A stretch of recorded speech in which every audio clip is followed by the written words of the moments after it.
If you are in leadership and innovation track, then you're one of those people who's been able to manage under conditions of uncertainty. You actually make a whole team move in the particular direction of coming up with something new. Being a leader doesn't mean you have to be CEO or other things like that. There's other ways to lead, whether it's like me working with my team to get them to care or understand why this customer problem matters. As a leader and as a manager, your goal is actually to coach those underneath you to just get the most out of them. Pepsi hires quite a few of our students, and they hire them for a leadership development program. The starting pay is over $60,000 a year, but they're looking to hire students that can look at their company and the things that they do with a fresh lens.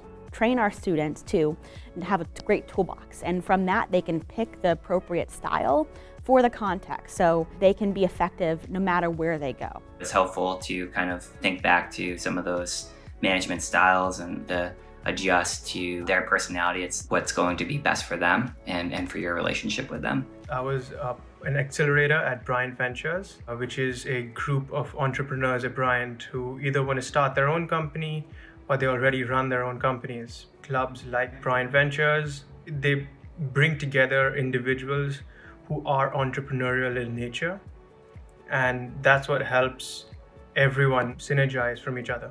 So when I think of innovation, I think of, you know what the customer needs, and now you need to take that information and leverage technology and resources to create something that doesn't exist right now, but that can exist. The best measure of success for any program is the students. I have a student, for instance, who got a really competitive internship at Google, and he is working with people who are from the Ivy Leagues, but he got the same job and he's doing phenomenal. At Google, what they do is they don't hire people based upon what school they went to. They don't hire them based upon necessarily the rank in the school. They hire people because of their cognitive abilities. It means they're able to take big problems and break them into little problems and then find solutions for them. It's important to think of innovation from the lens of how do I make this better for everyone, not just for like a siloed group of people or just to be innovative. To be innovative, there should be a purpose behind it. The customer will bring up things that you could have never expected. So that's what I learned at Bryant, the importance of incorporating that constant customer feedback. People often mistake it for inventing something, but innovation typically is something that already exists in some industry in some form, and you pull out the core processes of that and reapply it somewhere else. I think that the most difficult thing for businesses is having employees that are willing to try new things. And so when employers are at Bryant University interviewing our students, they probe to find out how they've worked at creating things that never existed before.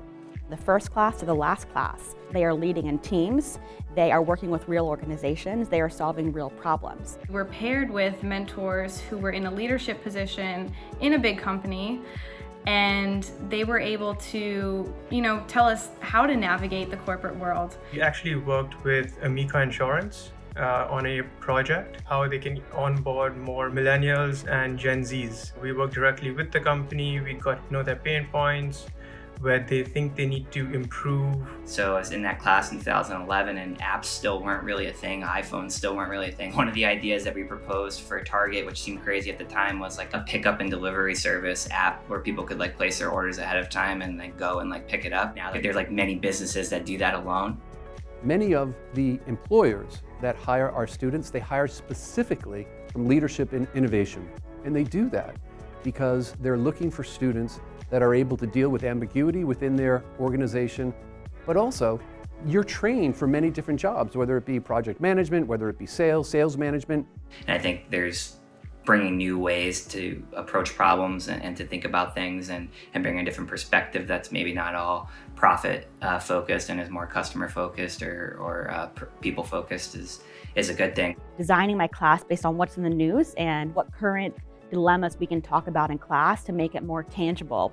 My recent publication in the Journal of Applied Psychology, we studied frontline healthcare workers and their critical incident response and found that when they are heavily involved in the pandemic response, they are more prone to negative health outcomes. And if they care about their work, that stress is that much more compounded. True innovation is thinking outside the box. It's using design thinking.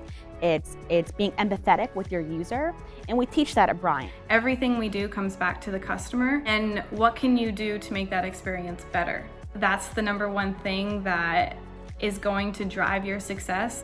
I did think it helped me progress throughout my career, going from Wayfair to DraftKings to HubSpot, because design is closely tied to like product management, who's directly tied to the business. So you get to have conversations with those types of people every day. It gave me a chance to apply what I was learning every day in the classroom directly to the startup. That life actually helped later on when I started my own company in India. You'd be happier if you went out there and found something that you really love.